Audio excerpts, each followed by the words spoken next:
Welcome to the Pacesetter Pod, where we explore and reveal the perspectives, insights, and approaches to deliver great results and growth in your agribusiness through better execution. Here's your host, the Integration Pacesetter, Joe Mosier.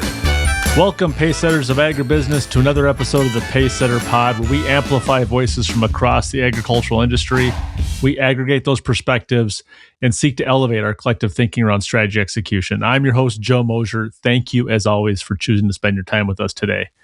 In today's episode, we're going to be sharing a conversation I recently had with Kevin Walker, General Manager of Legacy Grain Cooperative. Now, Legacy Grain is a 6-location cooperative operating in central Illinois, and Kevin brings 37 years of experience in the industry to bear in this conversation, where he's going to talk about everything from his operating philosophy around building a team of professional problem solvers, which I thought was a really interesting take on the work we do in agribusiness, serving farmers, talking about keeping things simple and then also being really good at them, how to compete against larger entities by simply being a better service organization, making investments that your members see and feel the benefit from. And he'll even share some of his reflections on handling multiple business turnaround challenges early in his career, situations where he stepped into organizations in significant and acute distress and helped bring them back from the brink. Now, a quick reminder to like and subscribe to the show. You can do this wherever you get your podcasts. You can do it right now so you never miss an episode. And if you're so inclined, please consider leaving us a review at the end. We'd love to know how we're doing and how you're enjoying the show. Thank you for joining us today. And here's my conversation with Kevin Walker of Legacy Grain Cooperative. Kevin, so many of us in agribusiness, and myself included, we can very easily overcomplicate things, even when we have the best of intentions for whatever problem it is we're trying to solve for a customer, for a partner, internal business issue, whatever it might be. And this overcomplication issue, it's a real problem. It creates real drag in companies. And I would imagine that even as the GM of a local co-op like Legacy Grain Cooperative, which you lead, I would imagine that temptation can also surface along the way sometimes and get in the way of getting things done. I wonder if you could maybe start off today by talking to us a little bit about, how do you see your role in the co-op, and how do you kind of not overcomplicate things when you have so many different multiple priorities coming at you in a given day? I guess I would start out, my role in the co-op is just to generally oversee the cooperative as the manager. And I do think that we try to take a role.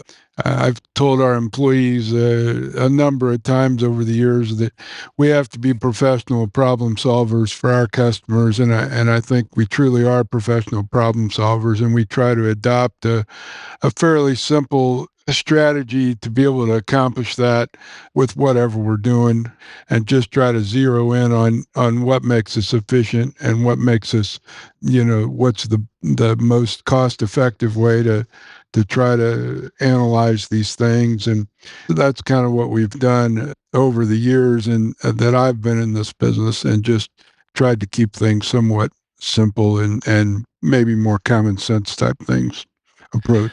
So I think that's wise. I always talk about, start with what's the problem you're trying to solve, right? And don't, right. If you lose track of that, you can tend to kind of go astray. This idea of, I love your framing of we're professional problem solvers, right? That's a nice clarifying way of looking at it. So we focus on the problem. How has that shown up in your experience around finding the right people? Because some folks really thrive on predictability. Like, I do A, then I do B, and C happens, and my work is good. Other folks, of course, enjoy the challenge of an unexpected problem kind of confronting them. Have you found that you can hire for people that want to be professional problem solvers, or is that something you've had to kind of coach and develop people into throughout your career? A little of both. I know it does drive people crazy that are more, that are used to a more structured environment. But unfortunately, in the grain industry during harvest, it's pretty chaotic. And so it seems like there's constant curveballs every day and multiple times a day. And so I feel like I've hired people that were able to handle those challenges, and I've also been able to help people understand what those challenges are and why we need to be able to be somewhat nimble on our feet and be able to change because something is going to a problem will occur, and it's still our patrons don't give us a free pass when a problem occurs to just shut things down and go to the house and think it through and how we're going to solve it. Their expectations are high, and they expect us to try to continue to unload grain in a rapid manner and figure out the problems on the fly. And so I've been able to I think we have a very strong team, and I think a lot of us that are here thrive on that environment, if that makes sense. Certainly does. Have you, over the arc of your career, do you feel like the maybe not the complexity or the nature of the problems, but the volume of problems themselves, has it increased as the business has gotten more complex? Has it decreased? Has it relatively stayed the same? Has it always been a business of these sort of episodic problems that come up? I think I don't know. I suppose it's maybe increased, but we, as I've grown and as my folks have grown, I think we've become more prepared to be able to handle those problems better as well. And so some of the problems we may be expecting to develop or already have we develop a kind of a plan A and plan B and plan C. And so a lot of them know that, if this happens, then we can just do this. And we've built a lot of redundancy in our facilities so that the farmers they can rely on us, or they know that they can rely on our facilities. Yeah, and I would imagine that having that sort of organizational muscle memory, it not only helps, of course, when there's a familiar problem, right? A bin has gone bad, right? Your Right. bin tested hot for aflatoxin, right? So we know what to do now. We know how to Right. handle this. Whatever the challenge is, it's a familiar challenge that has occurred before. And then we have things, we're sitting here recording in April of 2026, and obviously fertilizer availability and cost is a concern. We haven't seen that specific challenge in quite some time. But do you think there's some transferability? So if a team has weathered challenges in the past of freight availability, let's say, Yes. or crop production issues, or whatever sort of large scale challenge, it then helps when they face a new unfamiliar challenge like what we're facing right now. We're not talking about fertilizer availability specifically today, but is there some transferability Right. there that if you can address these, you're probably better positioned to calmly address others? Absolutely, there is. And, we just try to analyze them and brainstorm collectively to come up with some potential solutions. And then I would like to think that we're all pretty good at executing. Anybody can come up with solutions, but I think we got a lot of good people that are good at executing those solutions. Which is really important. This kind of also then dovetails into something I wanted to ask you about today. Legacy Grain Cooperative is not a single location co-op, and you all not too long ago had a merger with Heritage Cooperative, also in Illinois. So you're not a single location co-op, but you're a single digit location co-op, which compared to some of the other like larger like regionals, let's say, is it's a smaller organization. I guess without a bunch of preamble, my question is, how do you think about competing against larger organizations when you're on maybe the smaller profile size of a cooperative? Are there specific advantages or disadvantages that you spend more of your time thinking about? And I'm asking this question because we also have others that are out there. State of Iowa has a number of single elevator co-ops, and they're constantly thinking about how do you compete with your larger neighbors. And so you all have been very successful. You yourself have been very successful. And I'd love to hear kind of how you think about being a real legitimate competitor in the marketplace when you don't have size and scale on your side. Yeah, and I guess, we've done a number of things. We've we have 6 locations, and fortunately, those 6 locations geographically are probably no more than 40 miles apart, east and west, and maybe 25 miles north and south. So it's not a huge area, but it does enable us to hit several different markets with our grain, which is we've got a couple different rail lines that we set on, and then we've got a number of truck markets that we can access to, and a couple of those truck markets also access some two different rail lines. So that's been extremely helpful to us over the years and contributed to our success. We feel like we still have the ability to operate like a smaller cooperative. I'm the GM, and I mean, actually, between where I'm at now, this is my 37th year, but I've gotten to know a lot of the customers pretty well in over all the 6 locations. And I think a lot of our employees are in the same boat. And so that's been a benefit and helped us compete. We have a small amount of turnover.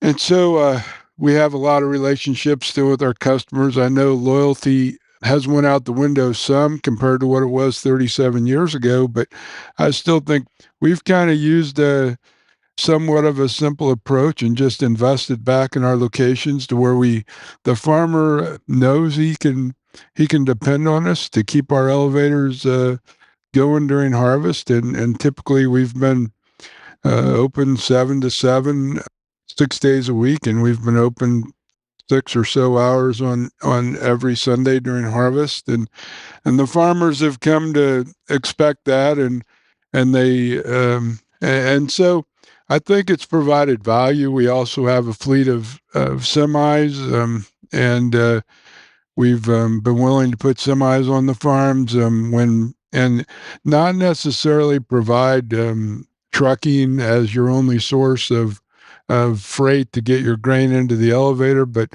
I think we've been a good fill-in for a lot of folks if they have a truck go down. And we have filled in I mean, I can think of some cases where a truck had been in a wreck or it blew up where we maybe did fill in for several days, but that wasn't our goal. But that's been a big help to our success, I believe, as well, because I told our employees a long time ago, we're a service organization. We don't have a mill or a processing plant to extrapolate additional margin out of the grain. So the only margin we can get is the margin we're taking. So we have to provide a value to be able for the farmer to justify allowing that margin. And it seems to have, at least at this point, it seems to have been a successful game plan. Our volumes continue to grow in our locations, and we're continuing to reinvest in our locations in speed and space. And certainly, I think as we go forward in the grain industry and probably all industries, we've used a lot of old infrastructure over the years, and we've it's when you stop and think about the growth in crop size and then the old infrastructure we're using, what do these places look like in 20 years? How are we going to rebuild all that infrastructure? And we've tried to continue to build on our infrastructure so we're not, hopefully, way behind as we continue to progress forward. I don't know if that is what you're looking for, but No, 100%. I mean, I think there's a lot of parallels that are back to what you said at the top of the discussion, Kevin, around you keep things simple and then you get good at them, right? yeah, So what you're talking about, you said you're a service organization. If your philosophy is that you're selling service, right, and by selling good service, that's where you capture your margin, right, because the other more rigorous crush and refining capacity margins aren't available to you. It focuses you on, okay, what are the basics? And so some of the things that you said there is, we're going to operate in a hyper localized environment, so we're going to know our customers well. We can't yep, demand their loyalty, but we can try to earn it. And so we're going to get to know them well.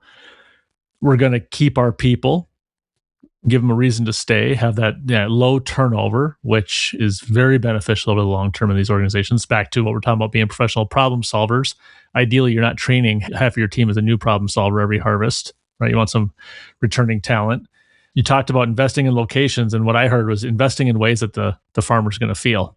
So I'm going to presume that's the investing in larger dumps and faster legs and more storage and more load out capacity, and then having that flexibility. If you're going to temporarily fob the farm to help somebody out in a pinch, you've got the fleet to do it. And so I think we work with a lot of cooperatives that rightly are looking for opportunities to grow, and sometimes are looking over the fence at competitors or neighbors or others that have invested in crush and refining type operations, and they're looking at those margins and wondering if they need to get into the processing business, whether it's through a new build or a JV or a merger or something.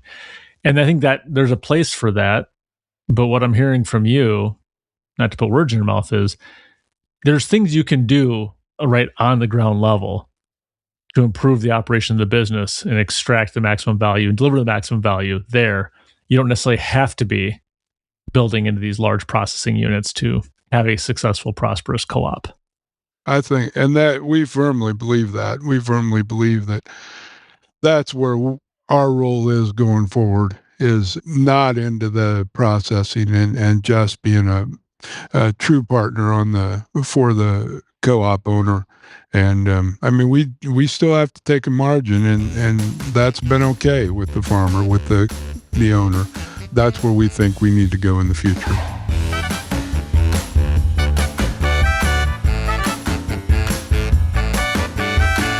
Poorly executed mergers and acquisitions destroy more value than they create. They can set your company back years. To defend your firm's position in the marketplace, you need access to the leading practices that unlock the greater potential of your people, processes, and systems. If you are undertaking a company transformation or pursuing an acquisition as a vehicle to grow, set up a call with Joe by visiting www.moshercg.com. We had a guest on earlier this year that had said, if you treat your owners like customers, and if your goal is to keep your customers happy, it tends to work out in the end. You have less discussions around the storage fees or the other sort of like the ways that you have to generate revenue to support the operation. You have less conversations about that because at the end of the day, they're happy customers. That is true.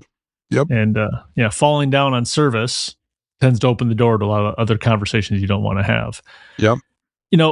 Every organization that we talk to and every organization I've worked in, there's always this sort of tension between physical infrastructure and conveyance equipment. And, speaking in the grain sector specifically here, there's a tension between the infrastructure and equipment that you want and what the economics are when you pencil them out, right? And sometimes what you want, it's pretty hard to justify it from an ROI perspective. And you talked about making investments in speed and space and in rolling stock, and sometimes also trying to make investments along the way such that you don't have these huge catch-ups later, right? It's old infrastructure, but you keep it going.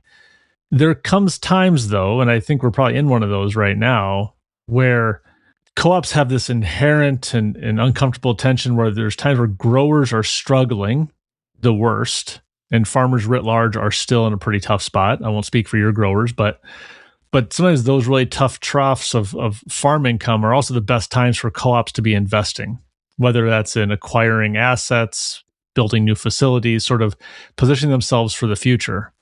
And I think the next couple of years is going to provide all kinds of opportunities for that tension to emerge. And I'm wondering, from your experience and in your present role, is this a real tension that you have faced between the desire to invest and maybe having a hard time selling it to your membership? Or how do you sort of think about that, Kevin, in your position? Well, I certainly do think it's a challenge. And I got to tell you, there's trying to decide, how much money do you want to invest in these facilities when the margin, the patron would like for us to pay a huge patronage back out to them rather than reinvest it in the cooperative. But I don't know, maybe it's just I've been fortunate, but I guess in our business model, the producer over the last several years has seen the benefit of what we've been able to do by reinvesting in that and not paying huge patronages out. And I think overall our customer base has felt that money was better spent on improving our facilities And I think they still today would prefer that we continue to improve our facilities and keep them efficient on the farm. So I don't know, maybe that's just by what we've done in the past. It feels like our directors and because we just had a strategic planning session recently and we kind of covered some of this, and it feels like our directors would like to see us continue to invest in the future, even though margins are tight. We feel as though we need to continue to invest. That's another through line. So one, I'm glad that you're getting that support from your membership and your board to continue to invest. The through line there is also, you said the farmers have seen the benefit or felt the benefit of the investments. Is that a reflection? I'm thinking of other folks that we talk to that have made investments for maybe they necessarily haven't had the appreciation come back from that membership around the investments. And I'm wondering were they the wrong investments where basically there was no way to sort of see and feel the benefit? Or is this also a communication challenge? I mean, how do you position these things before you spend that money to explain to your membership what the benefit is? Do you spend a lot of time on that? Or are the project's just so obvious that you don't need to explain to the grower why you're doing it because they know immediately that that's a wise use of money? Does that make sense? Yeah, I do. And I think, I think in some cases we haven't spent a lot of time on it. In some cases, we've spent a huge amount of time trying to sell to our growers that we need to invest in this. But, one thing I guess I've told my team several times, anybody can make an investment. Anybody can spend a lot of money. It's up to us as the employees of this organization to prove that it was the correct investment. If we're building speed and space, then we better be able to prove that when harvest comes that we're moving more trucks through that facility. If it's a rail operation, then we better move a rail through at a faster pace than we were able to, whatever that case is. And I think that's one thing we've done. And so I think we've maybe sold it as well. I mean, so we've done our due diligence to try to determine what investments do we need to make. We've made the investments. Then we've went out and we've got a strong commitment from our employee base to execute and make sure the employee or the patrons are seeing what the benefit of that investment was. Very good. As we come towards the end of our time today, kind of building upon that, and the communication challenges of making changes in the company, and in that case, the changes were deploying capital. I also know from our private discussions, I should say, rather, Kevin, that you've got a bit of a track record of walking into some new challenges that were perhaps, whether they were called this or not, they were actually turnaround opportunities, if you will. And so businesses that were under some significant stress or pressure or in distress outright and needed some of your help and expertise to kind of right the ship. I'd love to kind of hear from you. We're not looking to name names or talk about specific challenges necessarily, but as you've done this multiple times in your career, as you've walked into these business turnaround environments and you've had this monumental challenge in front of you of trying to stabilize the patient, if you will, but then also get them up and get them moving again and then eventually get them on their way. How have you sort of thought about that as a leader around how do you prioritize where to start first? How do you balance fixing really core issues, but also keeping the business running? Focusing on how we're going to keep our employees, but also we got to retain the customers. I mean, it's such a exciting but very messy challenge. And I'd love to hear what are the sort of takeaways that you've got as you look back, things you'd share with our other listeners that maybe are finding themselves perhaps in the role of saying, "Oh shoot, this is actually a fundamental turnaround, and it's pretty messy. I don't know where to start." Yeah, I have been involved in three of them, and I don't know, as I think back to some of the challenges that I've been presented, first of all, I think to my first one, I tried to get the support of the employees that were left in the organization when I took over.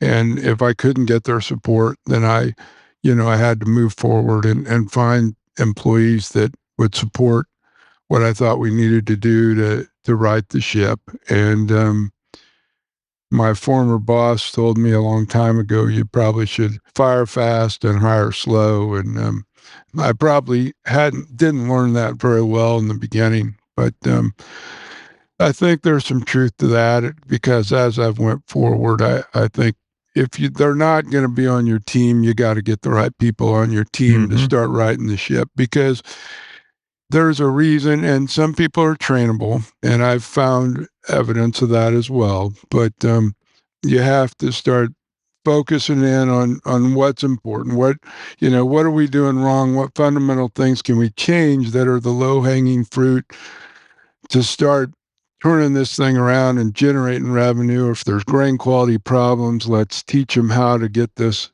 blended off. Why weren't we blending it off? And here's how we go about it. We can't, I've found in a couple cases where the management was telling them, well, we can't have any discounts on the outbound side. Well, did they know you had this much damaged grain? No, they just didn't want discounts. Well, there's got to be communication. If you got damaged grain, if we're in the grain business, there's going to be damaged grain from time to time. We got to communicate and figure out how we're going to get this blended off. We may have to sell it into an alternative market. We may have to take some discounts and blend it a little higher than what if corn's 5 damage, we may need to blend it to 7, but whatever. And then start getting those things figured out. And then I think in all 3 cases, as you begin to get those things figured out, communicate obviously with the directors, and I think that goes a long ways. And then be willing to communicate and be transparent with what's going on with the patrons.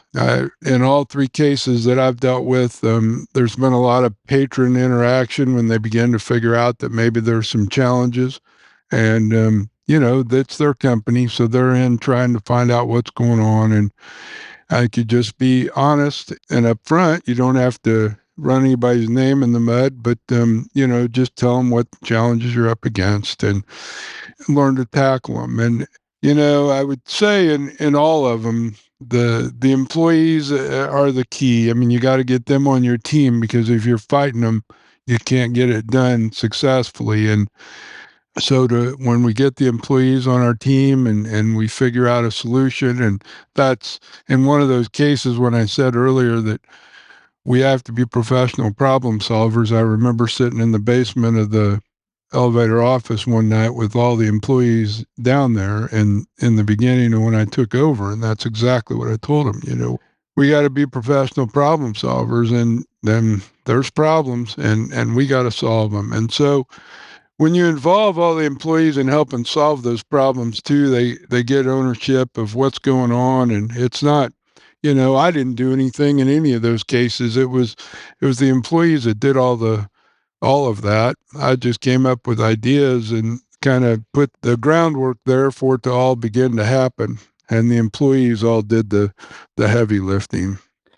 So what I hear there, and thank you for that, because I think when someone steps into this challenge, and I've had the challenge before where it certainly wasn't apparent to myself and some of the other folks when I was moving into that role that it was as challenging as it was, right? And you get there and you realize, you see the facts in the ground and realize it's something meaningfully different than what you expected. And then you also realize that typically that if it wasn't clear to you and to others when you were stepping into it, it's probably because it's a pretty complex it's a problem of many faces, if you will. Right. And so what I heard from you is, clearly focus on the talent, making sure you have people on your team that are going to get behind you, that are going to be part of trying to fix it. Try to find, these are my words, not yours, but try to find the quick wins. Yep. So what are the quick things that we can do where people are going to feel the benefits of some changes? Because that's also going to earn you some more time to fix the bigger stuff, right? Because it's not, you're not waiting to solve the problems. You're solving some stuff as you go. So people and talent, quick wins, and then, of course, the communications piece. And you talked about communicating with employees, communicating with your patrons, your owners, and then communicating with the board. I think that's a great simplified model of saying, look, if you find yourself in this situation, these are some great places to start. And once you do those, the bigger problems will reveal themselves, and you can actually get to work on those then too. Yes. Yes. Very good. Well, Kevin, I'm going to let you go here in just a moment, but was really happy to have met you earlier this year and have you on the program. And like we talked about, this show it's many things, but one of the things we're trying to do here is to try to share stories that might not otherwise get shared and share perspectives that might not otherwise kind of have the opportunity to be broadcast to people across the industry, across the country, and sometimes in other countries as well. And you've been in this business now for 37 years.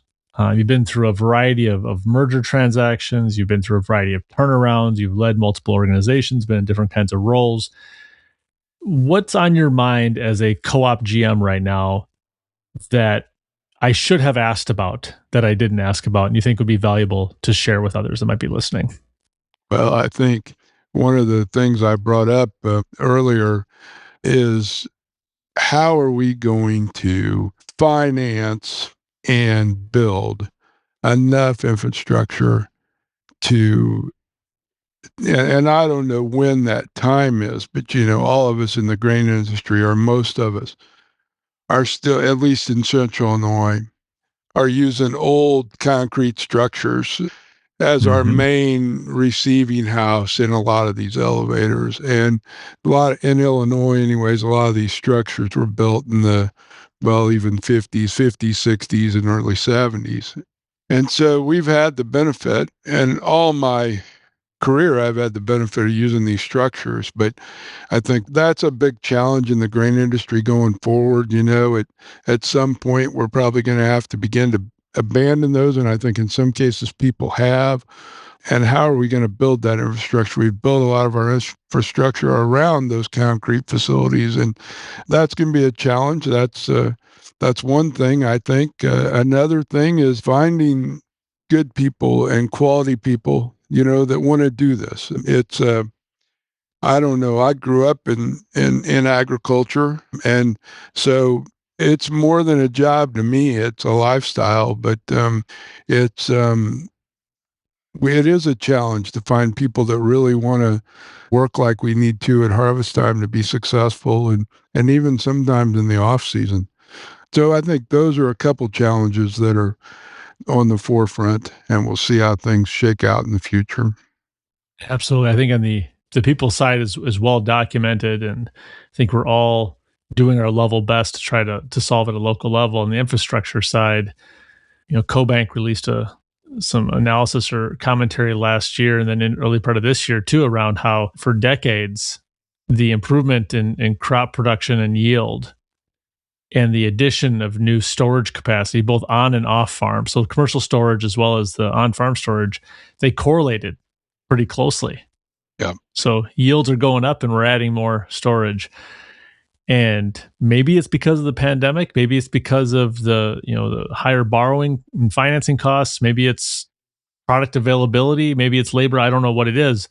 But since about 2021, 2022, we started to see this divergence where yields continue to be steady up and to the right, and we're not adding new capacity as a country. And you start to say, well, these yields are going to start running more and more up against the upper limits of the capacity that we have. And if all of a sudden, as to your point, if more of these elevators, which are already so far beyond their useful life from a depreciation standpoint, if you start to mothball them, knock them down, shut them down, maybe even seasonalize them, that just kind of compounds the problem. So we're going to have to solve this. Yep. And it's, how are we going to do that in a business that's already very capital intensive and margin constrained? These big kind of outlays for upright storage are sometimes hard to pencil, but no, it's a challenge. I told somebody the other day, the first capital project I did, I believe was in 2006, or that wasn't the first capital project, but the first project I did that cost over $1 million was in 2006, and it was building 2 90-foot bins. And now to put up just a 105 bin holding a short 800,000 bushel, you're looking at about $3.5 million. Yep. And so that's if you own the ground. That's if you own the ground and you got it already built up around it, right? Yeah. So the costs have just went sky high. Very good. Well, Kevin, thank you for taking time to join us today. I really appreciate it, and I look forward to staying in touch. Well, thank you. I appreciate it. Very good. And to our listeners, as always, I appreciate you being part of the Pacesetter Pod community and taking the time to listen in and consider some of the things you hear and potentially apply and action them in your organizations to improve strategy execution, all in support of growing your agribusiness. Thank you for joining. I look forward to having you join us next time right here on the Pacesetter Pod. This is the podcastfactory.com.